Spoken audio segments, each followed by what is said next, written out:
2 Rois chapitre 4, 1 à 7. Une femme dont les femmes des fils des prophètes cria à Élisée en disant, ton serviteur, mon mari, est mort. Et tout ce que ton serviteur craignait l'Éternel. Or, le créancier est venu pour prendre mes 2 enfants et en faire des esclaves. Élie lui dit, que puis-je faire pour toi?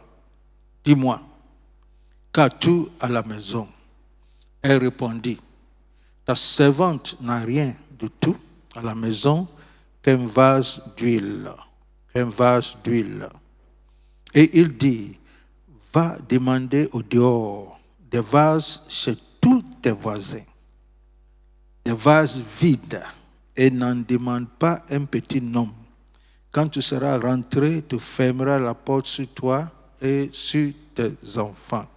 Tu verseras huile dans tous ces vases et tu mettras de côté ceux qui seront pleins.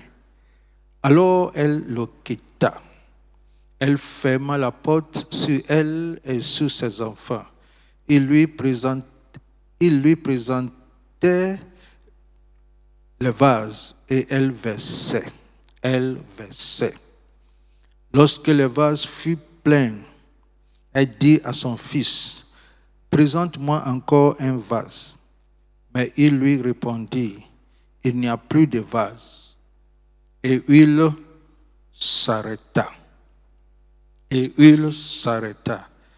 Elle alla le rapporter à l'homme de Dieu et il dit, va vendre l'huile et paye ta dette. Et tu vivras, toi et tes fils, de ce que restera. Seigneur, merci pour ce moment merveilleux. Merci pour ta parole qui est au-dessus de tout. Merci pour ta gloire. Seigneur, parle-nous. Parle-nous, Seigneur. Parle-nous. Dans le nom puissant de Jésus. Dis-moi Amen. Alors, ce que je vais faire aujourd'hui, je vais lier ce message au message que j'ai prêché dimanche passé, même à Sarafta. Alors, mon thème, c'est 2 veuves, 2 miracles. 2 veuves, 2 miracles. Dis après moi, quel que soit où tu es, 2 veuves, 2 miracles. Alors, nous allons analyser les cas de ces 2 veuves. La veuve de Sarafta et de ces 2 veuves dont nous parlons. Et nous allons voir, n'est-ce pas? Nous allons voir à partir de ces 2 veuves, elles sont toutes des veuves, elles ont tous enfants. La première en a 1, le deuxième en a 2. Ce sont des fils. Elles vivaient toutes en un moment très critique. Elles avaient des besoins critiques et cruciaux. Si Dieu n'intervenait pas, ce sera la mort ou la honte. Et voyons pour la première. La première avait besoin de nourriture parce qu'elle vivait dans un endroit où sévissait une grande famine due à la sécheresse. Et il ne lui restait qu'une petite farine et d'huile et de l'huile pour cuire son dernier repas. Et pour elle et pour son fils, avant de mourir. Il y avait la sécheresse, il y avait la famine, comme vous connaissez déjà l'histoire, et elle est païenne. Dieu veut étendre sa grâce au-delà de la frontière d'Israël pour toucher aussi, n'est-ce pas, les païens. La seconde femme avait besoin d'argent. Pour elle, ce n'est pas une nourriture, c'est l'argent pour éponger les dettes laissées par son défunt mari. Faute de quoi, ses 2 fils seraient pris comme esclaves par le créancier. Et ces 2 femmes, les 2 n'avaient personne sur qui elles comptaient. Personne sur qui les 2 comptaient. C'est ici, Élie rentre dans cette maison. Et c'est Dieu qui rentre dans la maison, la première, et c'est encore Dieu qui rentre dans la maison de la deuxième, par le canal de son serviteur Élie et Élisée de l'autre côté. Dieu va renverser la situation en leur faveur. C'est ce que Dieu va faire. Il va renverser la situation en leur faveur. Ce qui nous intéresse ici, c'est, jusqu'à ici, je n'ai rien dit, juste te rappeler. Mais ce que nous allons voir maintenant, c'est que c'est réellement passé chez la première veuve et ce que c'est réellement passé dans la deuxième. Alors, donne-moi ton attention. Je vais encore lire 1 Roi 17, 13 et 14. Lorsque Élie lui a dit, maman, donne-moi de l'eau, elle partait chercher de l'eau. Et Élie dit, maman, en venant, envoie un peu de gâteau. C'est ici, elle va commencer à parler. Et quand elle a fini de parler, Élie lui dit, ne crains point. Rentre, fais comme tu as dit. Seulement, prépare-moi d'abord avec Sarah. Cela veut dire avec la farine dont tu parles et avec l'huile dont tu parles. Avec Sarah, prépare-moi d'abord un petit gâteau et tu me l'apporteras. Tu me l'apporteras. Tu en feras ensuite pour toi et pour ton fils. Car ainsi parle l'Éternel, le Dieu d'Israël. La farine qui est dans le pot ne manquera point, et l'huile qui est dans la cruche ne diminuera point, jusqu'au jour où l'Éternel fera tomber de la pluie, n'est-ce pas, de la face. Qu'est-ce que ça veut dire sur moi? Quelqu'un qui dit, mais hier, avant-hier, dimanche, là, tu as prêché ça sur moi. Bien. Élie rentre dans cette maison. Dieu va opérer un miracle. Il ne faut pas oublier que cette semaine, c'est la semaine des miracles financiers. Et si tu veux un miracle financier, une percée financière, suis-moi attentivement. Ce que je vais dire là, je crois que tu ne sais pas et tu ne connais pas. C'est à cause de ça, suis-moi. Il ne faut pas dire que le pasteur a prêché ça dimanche passé. Élie rentre dans cette maison. Et il dit à la veuve de Sarepta, après on va toucher l'autre veuve, prépare-moi d'abord. Il n'a pas dit prépare et nous 3 là, nous allons manger. Ce n'est pas ce qu'il a dit. Il dit prépare-moi seulement. Il dit seulement prépare-moi d'abord avec la farine, avec Sarah, ça veut dire la farine et huile. Un petit gâteau. Prépare-moi un petit gâteau, c'est ce que moi je veux. Et tu me l'apporteras.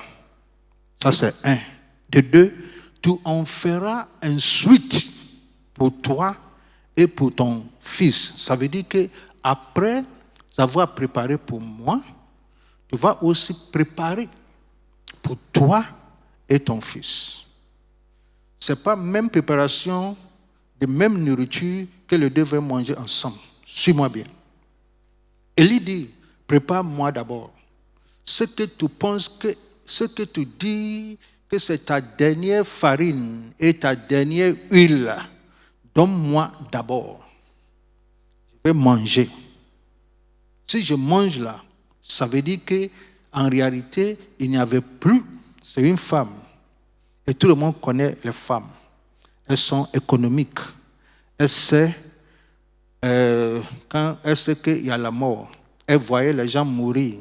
Alors elle mange un peu avec son fils. Et elle sait que c'est le dernier repas. Si elle mange ça, c'est fini. Élie dit, c'est ça là, ton dernier repas là, donne-moi ça. Prépare ça pour moi. En réalité, si tu prépares ça pour moi, il n'y a plus à manger. On se communique, non? Il n'y a plus à manger. Et Élie ajoute, car ainsi parle l'Éternel. Ainsi parle l'Éternel, le Dieu d'Israël. La farine qui est dans le pot que tu vas préparer là, ne manque point. Et l'huile qui est dans la cruche ne diminuera point jusqu'au jour où Dieu fera venir la pluie. Élie dit, maman, si tu fais ça, voici ce qui va se passer. Alors, la farine que la dame a préparée pour Élie et l'huile que la dame a préparée pour Élie était en réalité son dernier repas qu'Élie a mangé. Après ça, cette dame n'avait plus rien. Ce que la dame avait préparé pour elle et pour son fils là, c'est ça qui est le miracle. Ce que je veux que tu entendes, c'est ça qui est le miracle. Ce que Élie a mangé là, c'était la semence que la dame donne au serviteur de Dieu. Mais ce qui est venu ici là, ce n'est pas le dernier repas de la dame, c'est le premier repas. C'est à partir d'ici, le miracle va commencer. Et Élie même là n'a pas expérimenté le miracle là. On a semé sur sa vie. Et la dame va récolter quelque chose. Et ce que la dame mange, ce que la dame prépare, c'est à cause de ça, Élie dit, prépare-moi d'abord, sais-moi d'abord, tu me prépares d'abord. Après, on fera. Après, tu vas préparer pour toi. Parce que ce que la dame va préparer là, c'est différent. C'est ce que la dame va préparer pour elle et pour son enfant là. C'est la farine qui a été produite par la parole de Dieu, excellence. C'est la farine qui a été produite par la parole de Dieu. C'est l'huile qui a été produite par la parole de Dieu. Et c'est cette farine et cette huile-là qui va aller jusqu'au temps libéré par Élie lui-même. Si Élie n'a pas donné une date limite, tu peux imaginer qu'est-ce qui allait se passer. Est-ce qu'on se comprend, excellence? C'est ce qui s'est passé. Revenons, on va en revenir. Allons chez l'autre femme.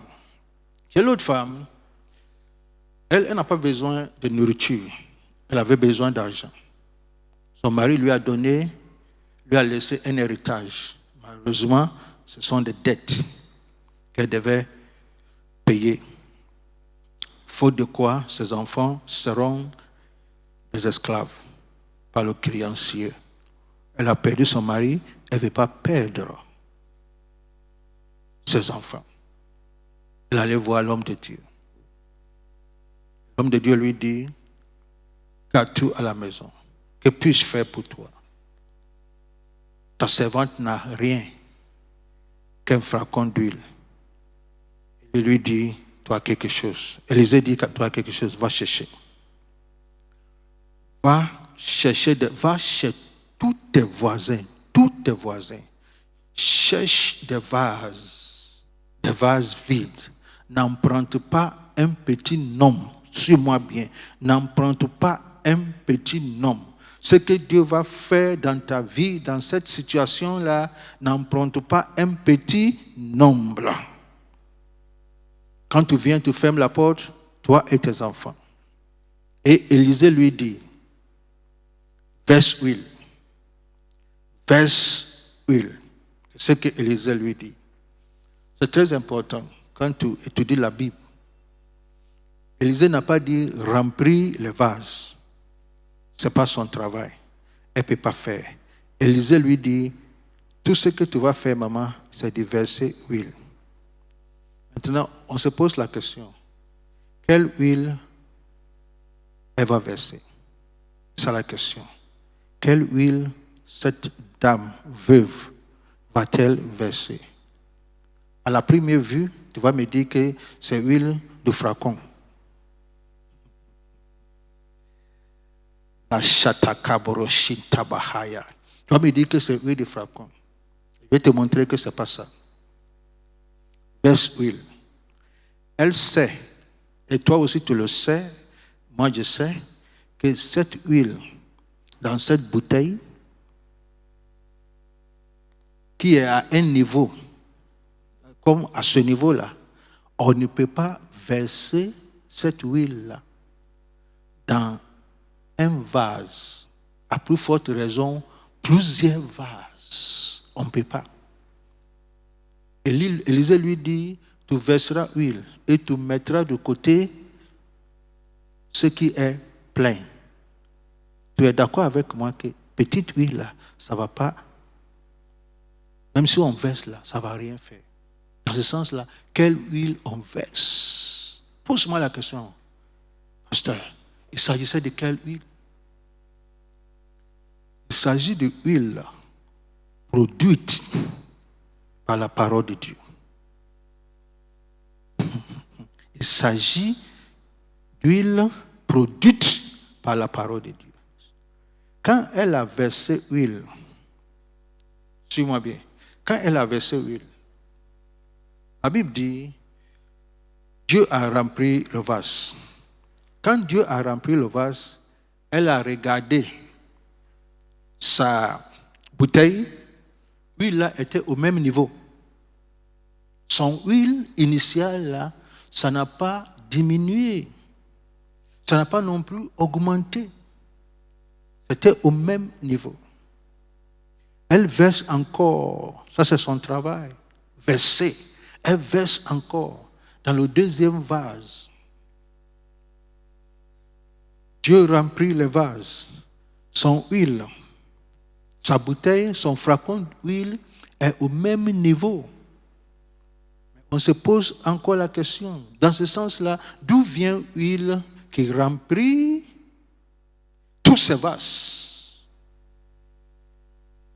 Ce n'est pas huile de flacon, ce n'est pas huile de bouteille, c'est huile qui était le produit ou la production, si tu le veux, de la parole de Dieu. La parole de Dieu, elle est créatrice. Et la parole de Dieu produit. Elle produit de l'argent, s'il te plaît. C'est ce que Dieu va faire pour cette femme. Où étaient tous ces poissons qu'on ne peut pas calculer dans cette eau, alors que Pierre travaillait toute une nuit. Tu veux me dire que Pierre n'est jamais allé là-bas où Jésus lui a dit d'aller? Que Pierre n'est pas allé en eau profonde? Tu veux me dire que Pierre ne s'est pas pêché? Mais où sont tous ces poissons? Et que, alors que Pierre lance, à une seule lancée, et voici. Où sont ces poissons? Ces poissons-là sont la produite de la parole de Dieu. Va à l'eau profonde et tu attraperas des poissons. C'est la parole qui va produire ces poissons. Et Dieu dit que la lumière soit, et la parole produit la lumière. Tout ce que tu vois sur cette terre-là a été produit par la parole. Ont été produits par la parole. Et la parole continue de produire. Alors, Dieu lui dit, le prophète Élisée lui dit, verse. Tout ce que tu dois faire, c'est de verser. Verse huile. Verse huile. Et huile, qui est la production de la parole de Dieu, qui est la production de la parole créatrice de Dieu. Cette huile-là est intarissable, inépuisable. Ça veut dire que la seule chose qui pouvait limiter le flot et le coulement de cette huile-là sont des vases. C'est à cause de ça le prophète lui a dit, n'emprunte pas peu. N'emprunte pas peu. Je suis en train de te montrer comment tu peux t'enrichir sur la base de la parole de Dieu. N'emprunte pas peu. Et je ne sais pas si elle a bien compris ou pas. Je ne sais pas. Je ne connais pas sa maison et la taille de sa maison. Si elle a fait venir beaucoup de vases. Mais quand elle versait l'huile, la Bible dit, lorsque le dernier vase était rempli, l'huile s'arrêta. Cela veut dire que s'il avait encore des vases, l'huile de la parole, qui se fait chair et qui se transforme en huile, la parole qui se fait chair, qui se transforme en huile d'énor, ou bien huile, je ne sais pas quel nom. S'il y avait encore des vases, si tous les villages ont envoyé leurs vases, l'huile va couler, ça ne va jamais finir. Nous voyons ces deux femmes encore, et nous voyons que dans tous les deux cas, c'est l'autorité de la parole. Je veux que tu apprécies la parole de Dieu autrement. Il ne faut pas limiter la parole de Dieu à la lettre, comme je disais la fois passée, à la lettre, et qui nous donne des conseils de moralité, etc. C'est plus que ça. La parole de Dieu, c'est la vie de Dieu. La parole de Dieu, c'est la vie de Dieu. Quand la parole de Dieu vient dans la vie de quelqu'un, la parole de Dieu vient accomplir un but précis dans sa vie. L'autre femme cherchait nourriture. La parole de Dieu lui a donné nourriture. Cette femme cherchait de l'argent. La parole de Dieu lui a donné l'argent. Mais dans cette juridiction de la parole de Dieu, ce que Dieu attend, et de la première veuve et de la deuxième veuve, c'est la foi. C'est la foi. Élie dit, prépare pour moi d'abord. Ce n'est pas pour escroquer la dame, s'il te plaît. C'est pour son avantage. Donc pour moi d'abord. Tu cherches un miracle, tu vas chez le féticheur ou ce marabout, on te dit de donner quelque chose là, tu n'appelles pas ça escroquerie. Tu cours même pour aller chercher. On te dit même de tuer ton enfant, tu le fais. Mais Dieu dit, donne repas. Donne repas seulement. Pour ton bien. Ce que tu as là, c'est tarissable. Et Élie est venu tarir ça. Il est venu finir ça. Pour te proposer une farine qui est intéressable. Et cette farine-là ne vient pas d'un marché. Ne vient pas d'un supermarché. Ça vient de la parole de Dieu. Ça vient de la parole de Dieu. Les pains que Jésus a multipliés là, on va voir ça demain, ça ne vient pas de boulangerie quelque part. Ça vient de la parole de Dieu. La parole crée. Dans la parole de Dieu, il y a l'argent. C'est ce que Dieu est en train de montrer à la deuxième veuve. Mais comme la première veuve là, elle, son miracle est domestique. Son miracle n'est pas d'ordre commercial. C'est à quoi ça, Dieu lui a donné simplement un vase. Le miracle était dans un seul vase. Et son miracle là, c'est à caractère, comme je disais, à caractère domestique. C'est avec la famille, c'est personnel. Même les gens qui venaient, les voisins qui venaient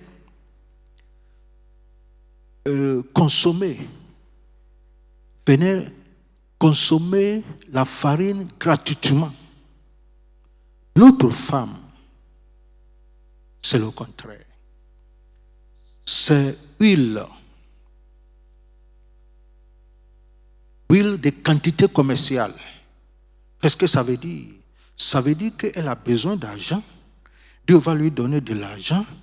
Dieu ne lui a pas dit, va chercher un seul vase.